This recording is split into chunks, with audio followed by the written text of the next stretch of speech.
Welcome. This is Nicholas speaking to you on another video regarding the experiences I had in English class at King's, this time in reference to my grade 12 year of high school. Compared to the last recording I made in grade 11, this lecture will be more focused since I have been asked to only discuss the books I have studied independently over the course of the semester. And so it is my job today to share with you what I have gathered from the two books, The Crucible and The Trial. I'll start with The Crucible by Arthur Miller. The playwright is well known to be in opposition to the idea of McCarthyism, which at the period of Miller's time in the United States was when a lot of people were unfairly persecuted for alleged communist activities, a lot of which didn't really have any merit. That being said, if we continue down the layers of this book, we can see how Miller has revealed many truths that are applicable to even today's generations. In Act 1 of his book, Miller introduces the cast and the brewing dilemma. The town is in a fragile state, as everyone has been taught to generally fear each other, since there are great incentives to report the misdoings of others. Abigail and her troop use this to manipulate and lie, accusing others of witchcraft, so that they can further their own agenda.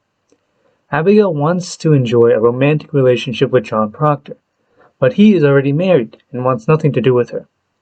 This is only the setup for the disaster that will follow. In Act 2, Miller introduces the main character and his struggle. John Proctor is someone who does not have the same values as the people in the town, and will not take up the game of charades that goes on in the court. Because of his outside/less biased perspective, he sees the trouble that is brewing, and wants to put an end to it because innocent people will be hurt. In Act 3, Miller shows the impact that Abigail and her friends have on the town. We see the total disarray that's going on. Many people have been put in jail, some of them have been hung, children are roaming the streets without their parents, businesses are left closed and unopened, and land is unattended. In Act 4, Miller shows how the main character deals with this dilemma, especially when Proctor himself is left with a choice. He is accused of witchcraft himself, so he has the option of either confessing his alleged sins or maintaining his innocence. If he maintains his innocence, he will be hung. However, if he lies, then he will be allowed to live, as it would be seen in the eyes of the court as repentance. Proctor, although tempted, accepts that he needs to take final responsibility for this decision and claims innocence. He hangs, but dies an unbroken man. Proctor made his own judgment of himself, and did not allow the pressure that society put on him to force a specific answer from him. John can finally accept the decision to state the truth and hang because he had an emotional aspect to his life. This is because he could not allow others to see him lie publicly, for it would tarnish who he really believes himself to be. It is why at the end of the book he cries so much about his name and his reputation. He has friends, a wife, children, people he cares for. From this, he derives a greater meaning for himself, and can accept death as a consequence. To Proctor, his reputation, his self-identity, was worth dying for. As for us, Miller says the same. Do not give up who you believe yourself to be in exchange for a lie. The Trial was written by Franz Kafka and has somewhat of a similar story, although the society in which the book takes place is much more totalitarian in nature. The book focuses on a certain interplay between the main character, Joseph K., and the court system under which he lives.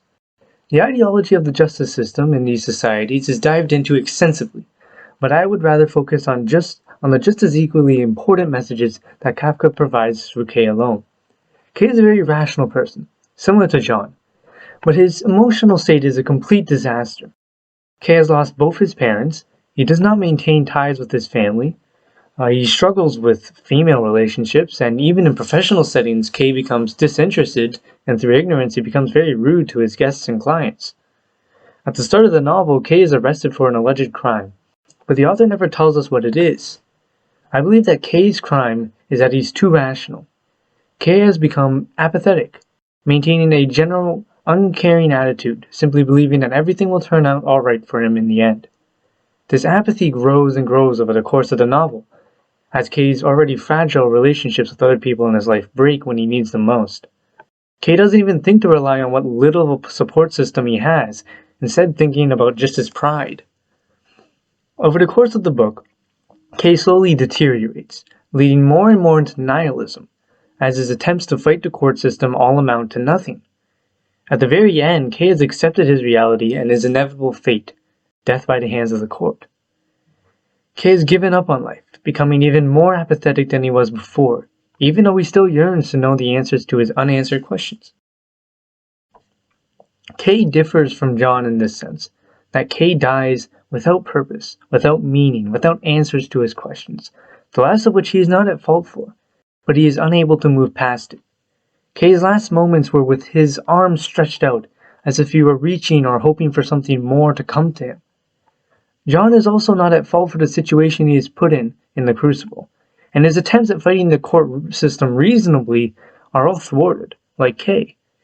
But John dies for what he believes to be right. John has forged his own meaning in his death, and I believe that to be something more.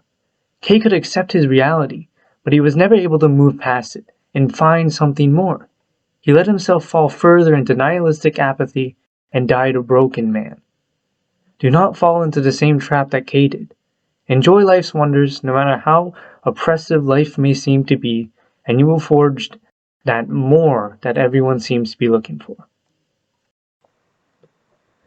Although there is so much more that I could talk about, I believe I have summed up what I think to be the most important concepts from these two books. And so once again, best wishes and thanks to anyone who made it to the end of the video.